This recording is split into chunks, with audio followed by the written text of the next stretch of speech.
Welcome to the Touching into Presence podcast. This podcast is for people who are interested in bodywork, empowerment, and somatic-based practices. I am Nikki Olson. I'm Andrew Rosenstock. We are certified Rolfers. Collectively, we're trained in various movement and bodywork therapies with an emphasis on somatic awareness and client resilience. Through conversations, our goal is to share and explore mind-body paradigms to offer empowerment possibilities. It was such a pleasure to be in conversation today with Don Hanlon Johnson. Don is no stranger to the embodied and somatic work. He's been involved in this field since long before many of us were even born. Now in his 90s, he's been involved with so many of the pioneers and lineage holders of this field. A blurb written by Don about himself reads, "As I move into my twilight years, I'm aware that the seeds brought forth my current work were planted over half a century ago when I had my first post in teaching philosophy at what is now Loyola Marymount in Los Angeles, while participating with Carl Rogers in his research project on the efficacy of student-centered learning in the school system of the Immaculate Heart Sisters from kindergarten through their university." That intersection of Rogerian humanistic psychology with the experiential tradition of Socratic and Husserlian philosophy, my long history of meditation, and my first visits to the newly born Esalen Institute gradually shaped a comprehensive approach to the education of therapists and healers, bringing together the cutting-edge theoretical with relevant experiential dimensions and the intellectual aspects of developing an embodied consciousness. After studying and practicing the work of Ida Rolf, I founded the first master's degree program in somatic psychology and succeeded in having it authorized by license granting state boards. I was a professor in that program for some 30 years. I'm now teaching in newly launched somatics emphasis in the doctoral program of integral and transpersonal psychologies. His website has more detailed information, and we'll post that a little later. For me, this was really a dream come true. Don was one of the first people I had in mind to talk with when I created this podcast. And that's further proof to me that with hard work and diligence, dreams can come true. And they can actually even be more rewarding than imagined. Today's talk ran the gamut of Rolfing history, phenomenology, and other topics of which Don is an experienced and knowledgeable sage of. So instead of my usual forewords, let's just hop into this exciting and informative talk. Hi there. Hey, Don.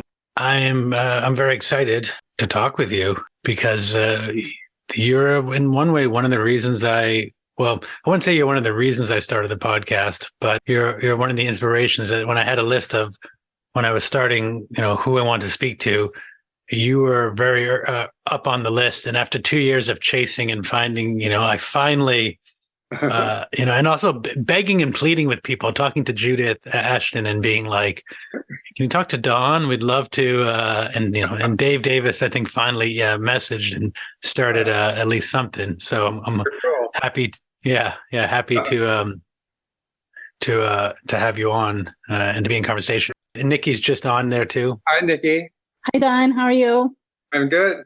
Thanks. Good. I'm just really excited to be in conversation with you. I've known about you. I have not read any of your books, but I've read some of your publications. And then I did do a pretty deep dive on I wanted to listen to some of the podcasts that you've been on as a guest, just to kind of see your style, your presentation. And I was listening to one that I really resonated with, and I felt kind of closeness because you mentioned how much you really enjoyed gyrotonic. Oh, right. And I'm a gyrotonic practitioner. I'm proud to say that I've turned 3 Rolfers into gyrotonic practitioners. And I come from a extensive background of movement, and I really, not all of them, but I do think gyrotonic does speak really beautifully to functional movement as well from a somatic practice. Yeah. So I think of as that modality being a very somatic experience. I love the beautiful machines that Julio makes. Yep. Some ideas that we did have, we're talking about the good old days of Rolfing because you've been through it. I'm also very I'm very interested in phenomenology, and and looking at the philosophy of embodiment. One of the things I really love about your work is that I do find the somatic process to be almost one and the same with this embodied beingness.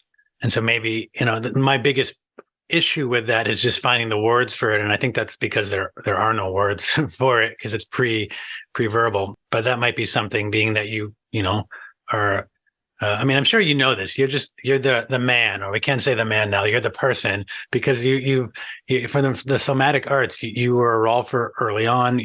From my perspective, you're a philosopher, which I think is just wonderful. And then you founded the CIIS somatic psychology program. These are some really, amazing, important things. And I would imagine that when you started that, you weren't thinking these are amazing, important things, and yet they are. And so I don't know if any of those are things you do want to talk about, or if there's something else you want to talk about. Those are two good ones. Right. Yeah. The good bad old days and phenomenology and Rolfing. Yeah. Those are plenty. We could do a whole week on those. Well, we'll see how it goes. If it works well for you and we can all find the time, then having a second time for the week would be great. But let's just take it. Here we are. Yeah. For me, I think that the difficulty is I've read your book, so I have a sense of knowledge, but I think other people may not. But I also want them to read your book, so I don't necessarily want to go like too much into how did you get there. Well, I'm strangely affected by a very powerful memory that might carry a good introduction to that. It must have been 1983. I was on the board of the Rolf Institute. Michael Salveson was president. And we met in New York, and it was the day we bought Ida's name. So it was a very strange day. It was a really strange day. The first strange thing is we got very detailed lectures. So Ida was 6 months away from dying. She was in a wheelchair. She couldn't walk. So we got a lot of lectures from the attorneys about what we were doing and the consequences, one of which I think has been quite disastrous. They said, unless you prosecute every single use of the name by somebody not authorized, you will lose the service mark. It will not be valid. And we'd be paying $1 million or $500,000 or whatever we paid for nothing. So that was a very fatal decision to adopt that thing and to go ahead with the purchase under that process.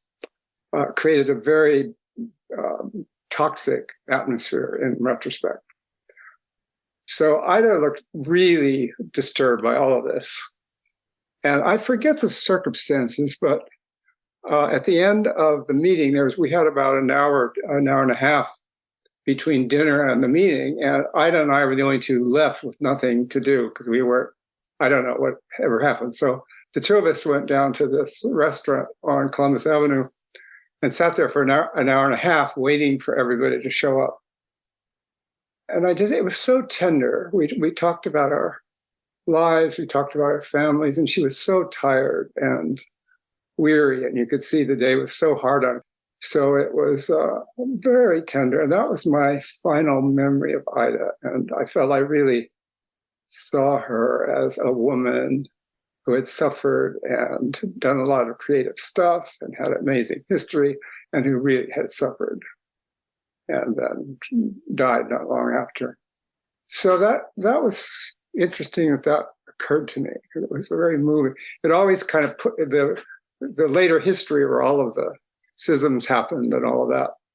I kind of always experienced in light of that kind of event, where, one of the tragedies of history. Something that strikes me, we've talked to experienced, more seasoned, more mature Rolfers who've been doing this, since the 70s and earlier.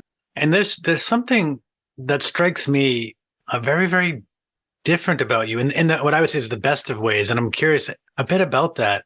And again, maybe we'll see how that moves through it. But there's this, for me, when I'm sitting here talking with you, I get this very deep sense of presence in the person I'm talking with, which I'd like to think that's what in some way Rolfing was pointing towards. And yet a lot of Rolfers or other SI guilders or whatever I would say don't have that. And there's a part of me that wants to understand, why is it that some people go into these practices and get more of a state of this deeper embodied mind, body centered, whatever. And why is it that some, become more like the aggressive patriarchal or matriarchal, but in this case, there has been more patriarchal, and go into that. So the first thing that comes to me is like there's this deep contemplation in you, but I'm curious if you're okay to talk about yourself, because I would say that there's something about that relates to the greater good of his work. Well, that's a very rich question.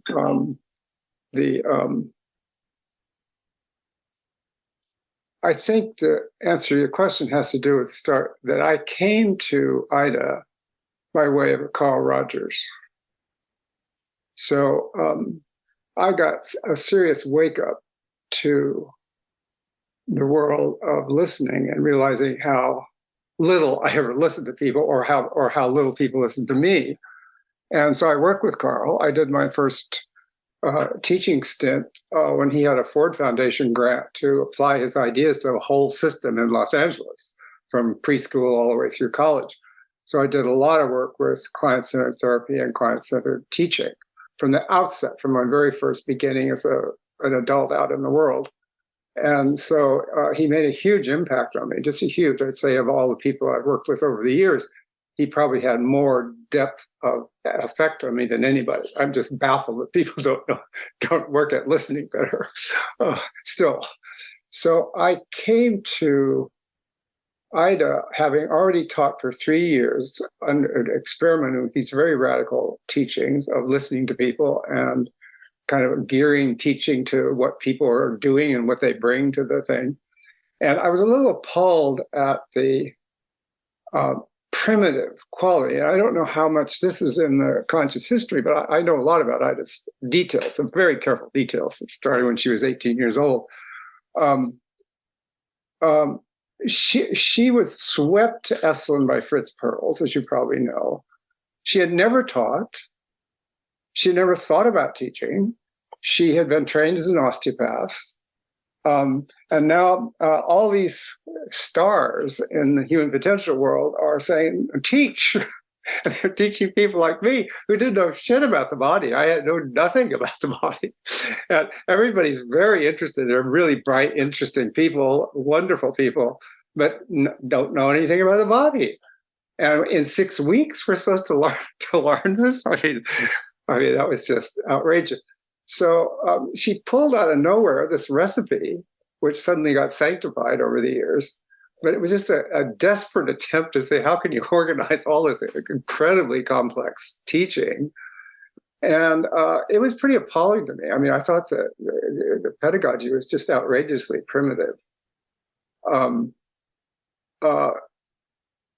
So that's a piece of it. It's a piece of it. It's like, and so that's why I finally went back to education, because that's what really interested me. I thought, well, and when she would work on me, it had nothing to do with what she taught, really. I mean, basically, that's in a short sentence, that's kind of it. I was very struck by that. I would say what she was doing with me as I went through all the stuff, it just had nothing to do with what she talked in the morning lecture in the recipe. It had nothing to do with it at all. I remember. I think that's, well, I just wanted to echo, I am not going to say this person's name because this was said in a classroom setting and not on a podcast, but also a very senior Rolfer who's a trained osteopath, has also mentioned that the 10 series, that thinks that the school is still teaching the 10 series is a disservice, and it's not teaching. While it's been useful as a little bit of a roadmap, what the 10 series is slightly missing is the listening. Uh-huh. Yeah, interesting. That's right. That's what the osteopaths were fabulous at. So I work still with one of the people who's brought back the manipulative arts into the practice, to teaching the students in osteopathic college, Elliot Blackman. And many of us went to him in Boulder when we were training with Ida.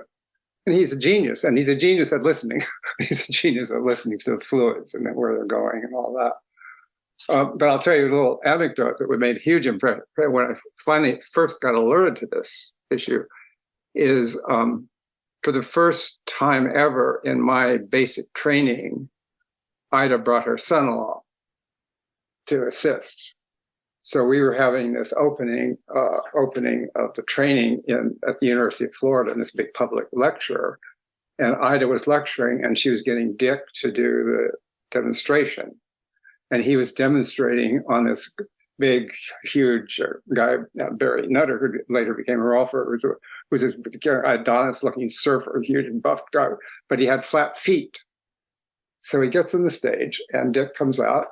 And so Ida's standing at the podium and Dick goes over to Rolfing and he gets on the floor and starts working on his feet. And Ida said, no, Dick, this is the first session. And Dick says, what do you mean first session? What's that? He has flat feet. We have to work on his feet. And they got it in front of about 500 people. They got into this squabble about why would he go anywhere except the obvious, which is to start with his feet. I thought something's weird about this here. The two of them had worked out what Rolfing was all about for 20 years in the Upper West Side in their little office. And he didn't know about the recipe, turns out. He didn't know. So when we did our training, she was having to kind of educate him to what people were supposed to be doing. So it was, to me, that was the revelation. Well, she just dreamed this up because she had to do these workshops at Esalen. That's why she dreamed it up. So there we are. I mean, I think that's great. I think some people, I can picture some people getting upset about that, which is good enough for them because they take the dogma so true. And I used to be one of those who did and until I sort of recognized, I won't say I recognized what you just said because I didn't necessarily know all that, but I recognized there's what I'll sometimes say to my clients is that when they say, what is Rolfing? I say, well, what Rolfing is the same thing as yoga, is the same thing as other these practices, as meditation. It's a pointing to something, and there's no way that you can really teach it. At least I haven't found a way. I mean, as a professor, maybe you have, but there's ways that you can help people find the way to it or around it. But there's this place that it is, I look at stuff a bit more from the place of non-duality. And so if you're in a place of non-duality, which I see what Rolfing is doing, or leading to this deeply embodied, quote unquote, whole being, that it's very difficult to teach. And yet you need to teach. You need to start somewhere. Well, there are a lot of things like that. I mean, it's the field of psychotherapy the similar way. Like in our program, it was a huge breakthrough in our long history to have established 3 clinics. So suddenly we had 3 neighborhood clinics with supervisors. So people had to do so many hours of practicum and learn. The osteopaths have that. They have these long residencies in hospitals and rehabilitation centers with supervision. And that's what, at least in my day, in the training, they don't have that enough. Because the way you teach skill is you work with craftspeople under supervision, doing the work and getting feedback. So it's a very hard and understandable problem. How it got sanctified is bizarre to me. It's like, I'll just tell you a historical note because it's so important. Well, there are too many things coming up for me, so I have to be careful. I came to Rolfing in a strange way. I had been in the Jesuits for 12, 14 years, and it was in my latter years of the Jesuits where that's a whole other story where the papal theologians were taking LSD. So I both took LSD, went to Esalen, and got Rolfed, all as part of the Jesuits. And when I went to eventually, when I was at Yale, and I went to interview Ida to get trained because I loved it so much, and it opened me to so much that was hard for me to get to. Ida was kind of bored. I tried to make up all stuff about it. This is and that's that I'd done in my life to convince her I should train. And she says, well, what did you do with this 14 years? What were you doing there? And I said, oh, well, I was a Jesuit. And then her eyes lit up. She said, oh, it's Jesuit. Because that's exactly right. And she kept looking to me as a Jesuit that I knew what she was up to. And that was weird. And I was getting liberated from all of that heavy weight of the dogma and the celibacy and all that crap of the church. And then I walked into this other church. I thought, what am I doing here? What? This is crazy. So it was like, there I was again. So, yeah.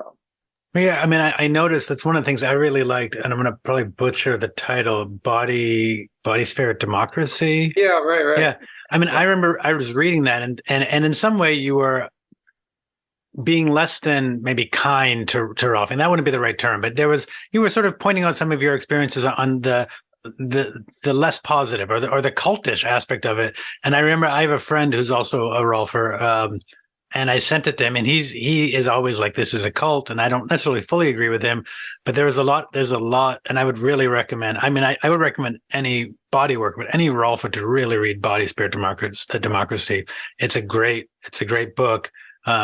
And I mean, what you're talking about, noticing how you would go from Jesuit cult to the Rolfing to the other, and it really spoke to me because you're saying before, how does it get sanctified? Well, I think part of the sanctification is there is this movement at Esalen going on, and it's counterculture, and so there is a lot of people. They have the pendulation between culture and counterculture, and they're tired of this thing, and they want something different, and so they run to this other extreme, or it seems extreme, and because it's different, it's contrary to, it has to be right because that didn't work, and they invest themselves into it. It becomes an identity, becomes a part of who they are because they're so fed up, or because the other system hasn't helped them. I think it was a smothering of a lot of things that made it. And then it just built upon itself, almost like, no, we can't be wrong. We have to prove even more that we're right, instead of stepping back and saying, oh, is this, could there be more? And that's even, I would say that's partly when the split went on further, as it's sort of, I don't know the truth of this, but the story is that, well, the Rolf Institute said, we want to progress beyond her work. We want to find more. And the guild said, no, we must, sanctify this, and this word is. And I think both schools, I think that both schools go both ways, that they've added on, but they've also, they have sanctified. It's actually one of the reasons I think it's so great to have you on and telling some of these stories, because to really know your past is the only way to change the future. And so to hear some of these stories and hear them slightly different, it's not always comfortable for certain people, but if they can listen to it with some contemplation, with some, okay, maybe this might be the way, it actually frees them up to have more movement, as opposed to be stuck to their current ontological frameworks. Well, as you say that, I realize the power of Rolfing for me, strangely, is that it forced me to look into Ida's past. And that was very liberating to me. And it's partly why I told that story about her final meeting with me. When I unraveled, so I don't know how much you know of this, but it all started in the Wind River Mountains of Wyoming when she fell off a horse, and she, damaged her back and had a hard time. And she went to this guy in Cheyenne, I think, who was an osteopath. And miraculously, she recovered. And so when she went back to New York, she sought out the osteopath. And so one thing led to another. And she finally went to osteopathic college, and she practiced for like 30 years as an osteopath. And so if you look at her work, she and she developed this very creatively. She used to take, I know one of the great stories about her, she used to take the Santa Fe Railroad to cross the country every once a year, and she would stop and walk Georgia O'Keeffe. And then she would go on to Los Angeles with all these gang, including the woman who carried on the osteopathic manipulative tradition when the AMA shut them down. So there was this whole wave of these women that were really interesting. A bunch of women actually who were involved. I Rolfed the contractor who built George O'Keeffe's house in Abiquiu. So this great big woman. She was a fabulous woman. So there was this whole rich history of Ida meeting all these people. She met a lot of people in the course of this, and gradually working with people and trying to be of service to healing. She formulated this thing, and then Fritz Perls grabs her and throws her out to Esalen, where she's faced with all these brilliant people who are doing this and that. And so I came to understand what a powerful, that she, like any creative person, has a long history of working, figuring this out, figuring that out, figuring this out, and this out, and this out. And then suddenly somebody gets really fired by her. And instead of just settling down and being with her as a human being, they start apotheos, making a goddess of her. So it's like, that's the kind of, and so I wrote, one of my first published pieces about Rolfing was somewhere it's published about the graying of Ida Rolf, how she came to be looked at as a goddess instead of a very creative, courageous, and suffering woman who made a great life for all of us. Well, I like that you comment on the suffering, because it's something that I sometimes would like. It's there are pictures of her smiling, but most of the pictures we have is like a very stern woman, and not that she wasn't happy, but there was like this toughness to her. And I think that in some way that was also like idolized as well. And that's maybe one of the reasons. I think there are a lot of reasons why Rolfing used to have to be strong. But I'm sure I've heard stories where she was very soft. And I love the story where, this, at least it's a story, is that she was upset because people were saying she only wants to touch the body. And in the story, it sounds like she was even upset that she's like, I just can't touch, the body's all I can touch. And the story at least makes her sound like a human instead of this tough, person. So it is nice to hear more and get a broader picture of her. Like Michael and I were talking on a couple of days ago about, I asked him how long he's going to work, because he's, I'm approaching 90 and he's approaching 86. And I'd say, how are you going to work? He says, well, I'm going to work till I die. And I said, what about the pain? He doesn't experience any pain. And so we started talking about Ida. She had these gnarled fingers, and she had such pain in the last years. And so she really, she suffered a lot. She did suffer a lot. Yeah. Well, there was there's a crossover that I actually wanted to also talk about, which I didn't mention in the beginning, but as I understand it, and please correct me if I'm incorrect, around the time that you were, doing the Rolfing stuff at Esalen, there was also these three amazing women that were there, Bonnie Bainbridge Cohen, Judith Aston, and Emily Conrad. And the sort of impression I got, and please correct me if I'm wrong, is that they were like these almost inseparable sisters doing these things, and that you were also sort of the fourth part of them, that you were very close with them. I brought them together. Did you really? Together. Yeah, no. Yeah, please. That was after Ida was dead.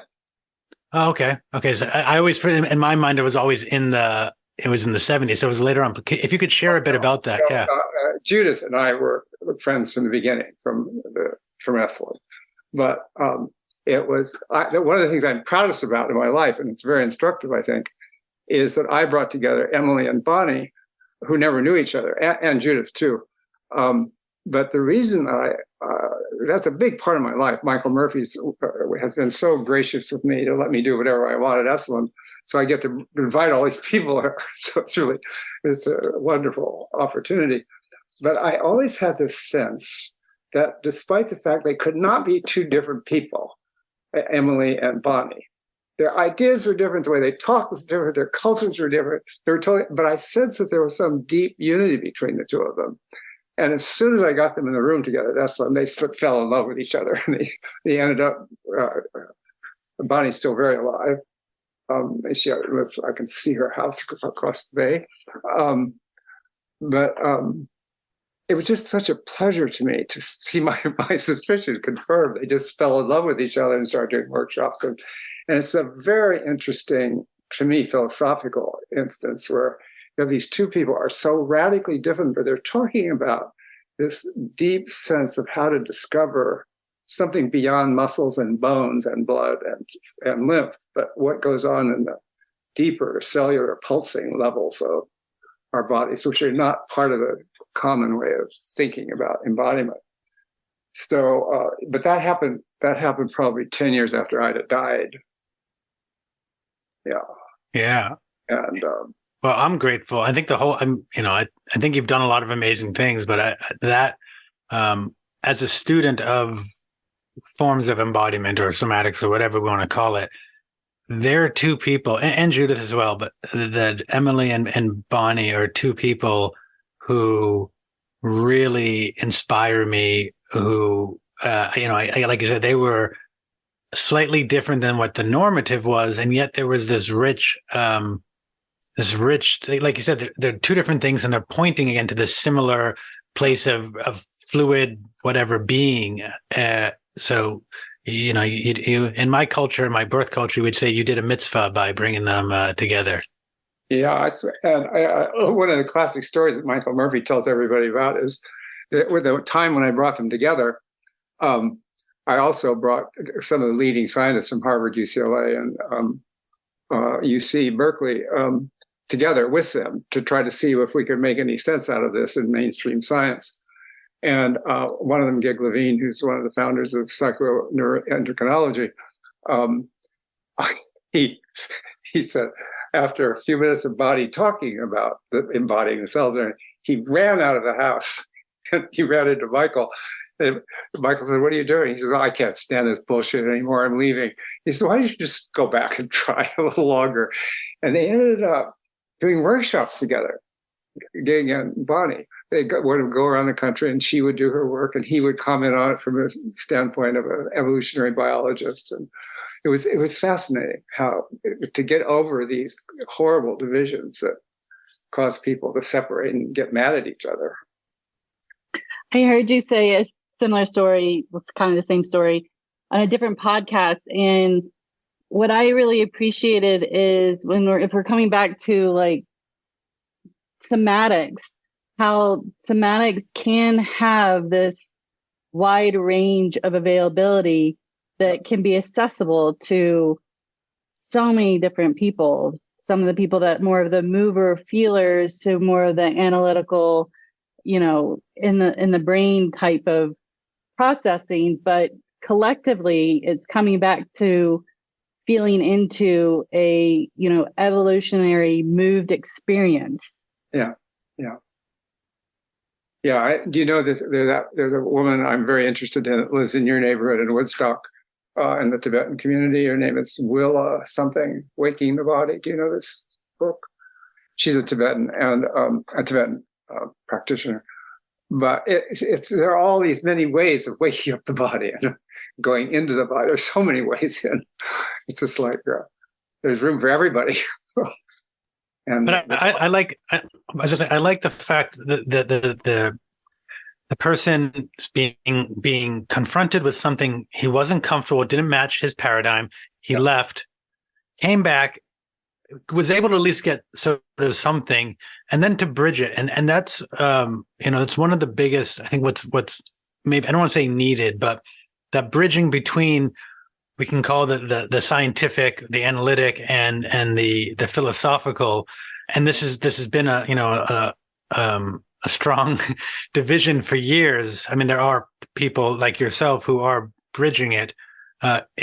In my own practice, that's what's been most important. Is I started as a body worker and working physical, and as I started to get more into for me, the more philosophical and looking at it, I'll share a story quickly where I had a client who recently, afterwards, and she's done a lot of psychotherapy and she's done a lot of body work, and afterwards she said, "Well, I need to know where this is going, because this seems to me a lot like the therapy. And I said, well, has your therapist ever touched your body? And she said, no. And I said, and has your body worker ever activated your mind?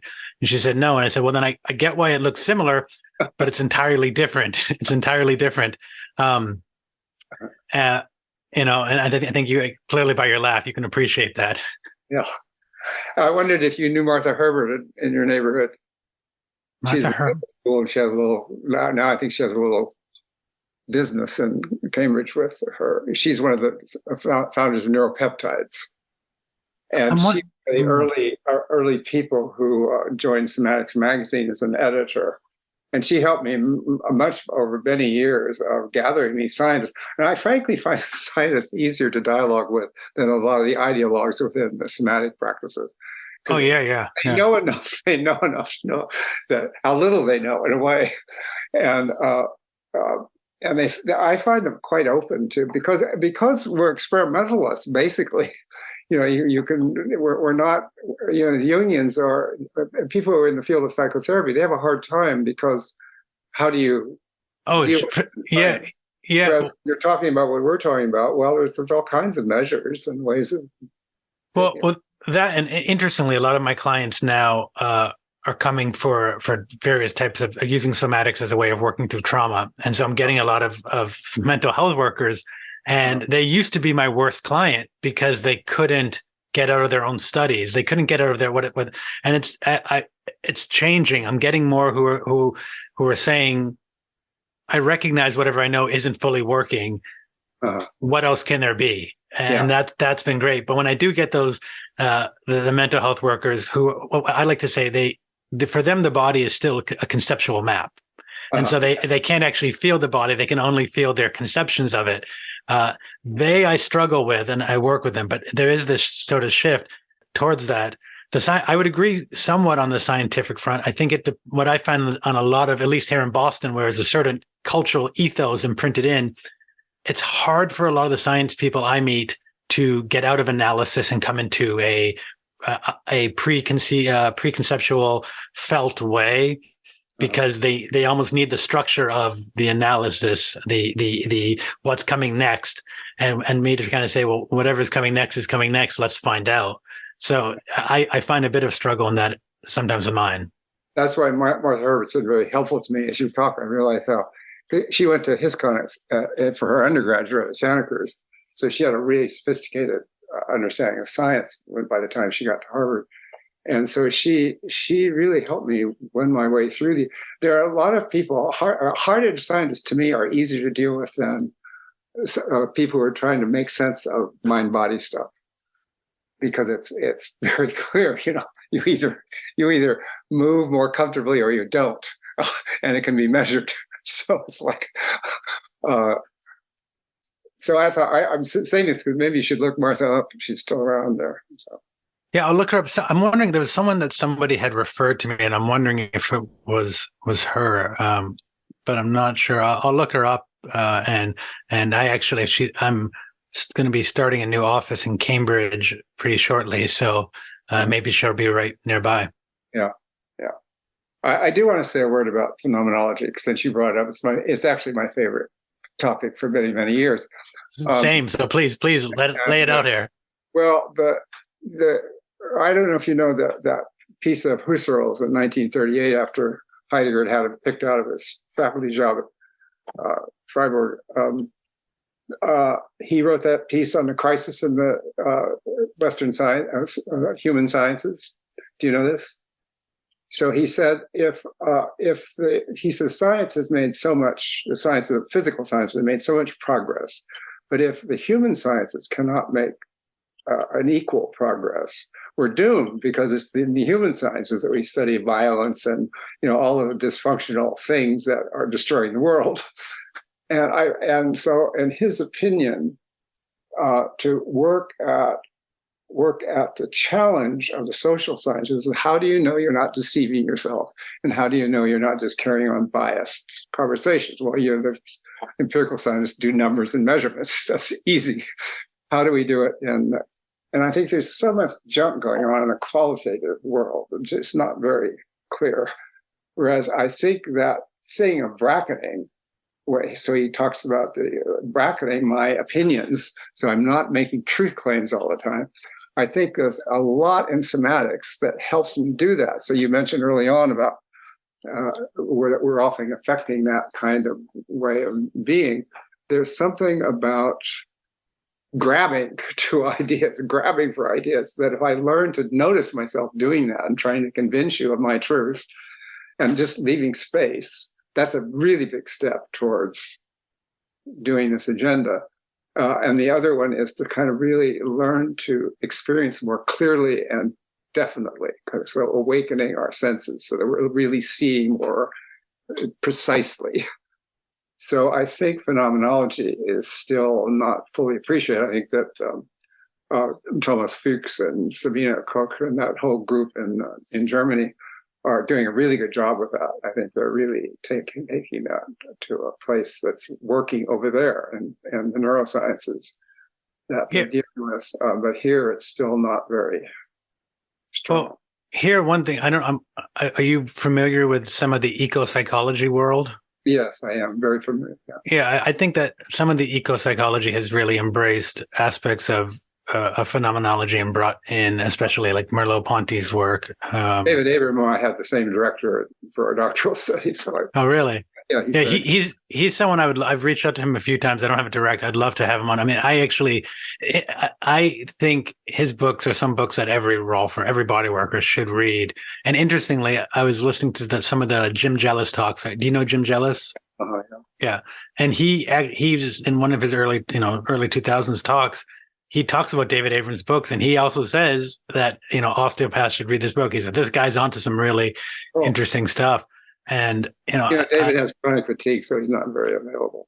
Yeah. I had a feeling that might be the case. I'm sorry to hear that. Yeah. It's one of the hard things about aging is everybody's dying around me. It's very sobering. Yeah. And yet you're 90 and you look, late 60s, maybe 70s, if that, but really you look, when you said 90, my mouth just dropped down and said, wow, that's, and because I know people who are 50s and look older than you. Right.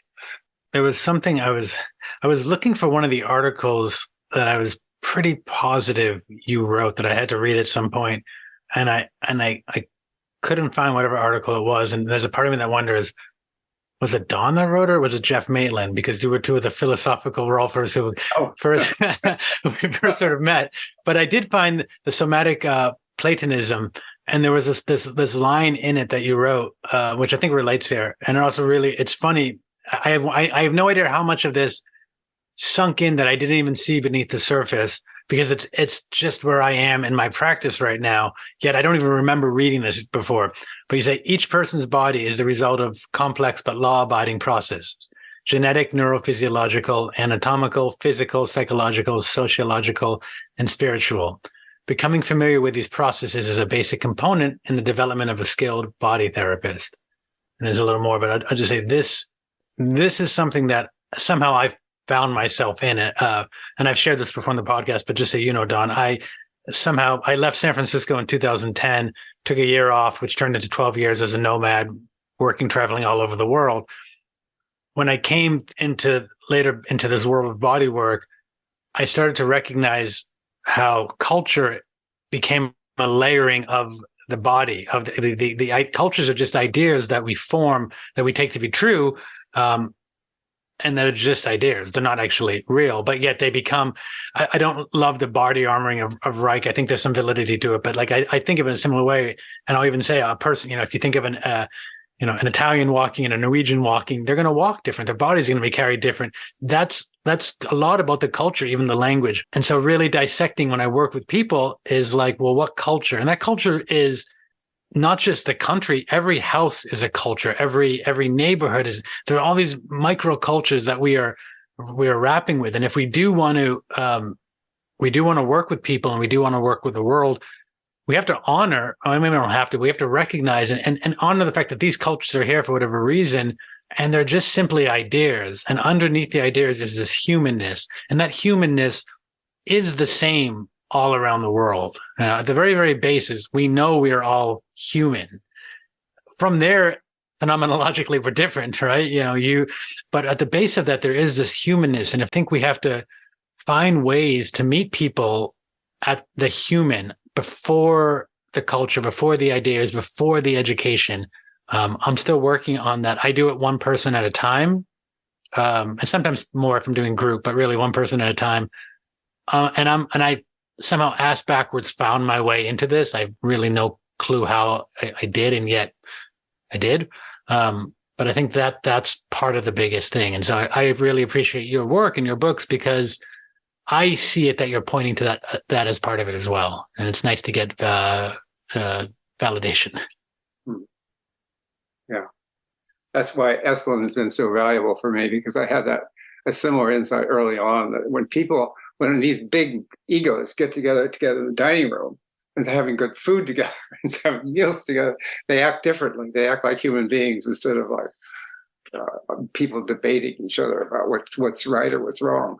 To bring people like Bonnie and Emily and Judith together, who, when they're giving their workshops, they're sounding like Moses on Sinai.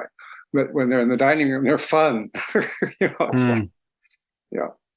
Do you, and this you might not want to answer, you might not have time. I actually am an Esalen massage practitioner. It was one of my first like massage trainings accidentally. And I follow the Esalen news, and I'd be sort of curious, do you still think that's the case? Because as an onlooker, to me, truthfully, it seems like Esalen is lost in its own ideas of trying to be what it was and pushing ideas out there. But I don't know. To me, it's not what it was. But I don't know if you... I'm very involved in it. I'm on the board. And Michael lives right down here. I can see his house. It's not what it was. Yeah. But that's true of everything. It's true. So, and Michael's desperately trying to find ways of bringing it up to date. I feel that the Silicon Valley unicorns have too much say right now, frankly. That's my opinion.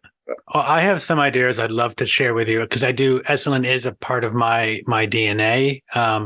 And at another time, I'd love to share ideas, but I'm a bit counter, but not counter, but not counter, not normative. So we'll see. Because I mean, that was the thing I said before. I was going to say, and I forgot what it was, and you hit on it. Was when you were sort of talking about the analytics and not, is that, to bring it back to body work and embodiment, the thing is, what I've sort of found is that it's completely non-absolute. And it's the issue is that these absolute things, like the doctrine is absolute, or this is the way to do it. But there is, because of even what I said, what you shared, every single being is a complex person that's brought them to these different ways. There could be no absolute to unravel them, because they're a unique subset of so many different things. And so the absolute is very helpful as a way to have a map and have a guidepost, but it's not the actual thing. And so when we take this absolute to be the thing, instead of having a sense of this absolute is close enough and I'm going to use it and I'm going to kind of figure my way around, which is how some of us take the recipe. We say, okay, learn the recipe as a way to get off the recipe, learn it as a framework, as a way to kind of say, okay, well, that sort of works. But now I'm confronted with this person. What is it and how can I work with them and not be stuck to this is what I need to do? Well, as we approach the end, I want to go back to the very beginning, to the Big Bang. I'm very absorbed in James Webb revelations. And as you were talking, I realized one of the ways I've been taking it in, and a new book that just came out a few days ago called Cosmogenesis. I have a piece in about this. It seems to me that, most of us grew up, for centuries, people have grown up with this kind of orderly cosmos within which we find a place. That's just shot to pieces. If you look at those photographs, it's just a mess. The Big Bang is a mess of all these different things. So slowly over billions of years, little pieces of order form here and there and all this stuff. So, talk about perfection and absolutism. Good luck with that one. So if you look at that, what really brings things together are gravity and heat and light. Those are the things that start coalescing various little exoplanets and things. So I think those forces are so ancient, the comings together and the warmth and the light. gravity of warmth and light. Yeah. I would ask you as well, do you think that one other of the things that bring them together is not really what brings them together, which is the mental construct, and that the mental construct is what brings them together in our world as how we understand it. And yet before that mental construct, they're just together. That's too complicated. Okay. I don't quite understand what you're saying. Well, what I'm saying is that you're saying all these things are coming together, and yet for me, I would say there's no meaning to it. They come together, and it's when it is the human, in this case, the human, because that's what, other animals may, but I can't speak for them. The human giving the meaning, saying they come together because, or this has the value of, that is the fourth sort of fake aspect of it, because ultimately that doesn't matter. It doesn't matter what we are saying it happens. What matters is the heat, the gravity, and that is what happens. And yet, as a way of interacting with it and talking about it and making more sense of it, we put that other construct on it. If I lost you, I apologize. I'll probably just edit that out. Because what's happening is not just we had a bang and then things are getting orderly. It's we have a bang and then there are lots of asteroids and galaxies and gas clouds and dark holes and blah, blah, blah. And sometimes a little things form orderly in there and then they disappear. So you constantly have this stew, no matter what I think about it or what I name them. Right. So it's like a constant, the cosmos is not just a cosmos, it's a chaos. Yeah. That's in some way more or less what I'm pointing to. And I apologize for getting getting that. I can do that sometimes. That's all right. With the time we have left, because I don't want to, and I know you're a busy person, you do have time. Is there more you do want to share? Is there anything more we can do? Are there things you? There was one thing on my mind. You said you left in 2010. I fell off a cliff on Mount Tempt on 2010. I fell 25 feet into a stream that goes into Muir Woods. And I knew enough to know that I was in deep danger of first dying, but also being paralyzed for the rest of my life because I felt the numbness. I was lying in this rocky stream. And here I am. And to me, that's a miracle. It's just like, how did I get here? And that was preceded by, I had a terrible birth. I was in an incubator for 12 days. I had asthma my whole life. I couldn't do sports because I would get seizures. And here I am. It's just a miracle to me. So I'm so grateful to all these people, and Ida being a big one, and her students. So I'm very grateful, basically, to be here. And I feel better. The weird thing is I feel better now than pretty much I ever have. And that's strange to me. I'll speak for myself. I don't want to speak for others, but I'll say I would imagine many people are also grateful for you, that you have contributed a lot of work and you continue to contribute. And, your program at CIIS is one of, I think the one in Berkeley, at JFK, they closed. You and Naropa are like these leading beacons that are really, for me, I would say helping the world out. And this is, going back a bit, that when we start to become more aware of these things that are not always talked about of embodiment and somatic work, we open doorways, and it makes the world, for me, it makes the world a much better place, a healthier place, not always a more comfortable place because we're disrupting the norms, but a better place. And there's a lot of that due to you. So I'm also really grateful for you and grateful for the time today. Well, it was a pleasure to be with you both. So I'm really, it kept my brain active. That's good. Thank you for your very nice comments. Thank you. You're welcome. Thank you, Don. Have a great day. You too. Bye-bye. Thanks for listening to us at Touching Into Presence. We hope you enjoyed today's conversation. You can find out more about Don at donhanlonjohnson.com. If you enjoyed today's episode, We'd appreciate if you'd leave a positive review of the podcast and subscribe to it through the platform of your choice. When you do this, it really helps other people find us, and we greatly appreciate your support. We look forward to hearing back from you and seeing you on our next conversation at Touching into Presence. Bye for now.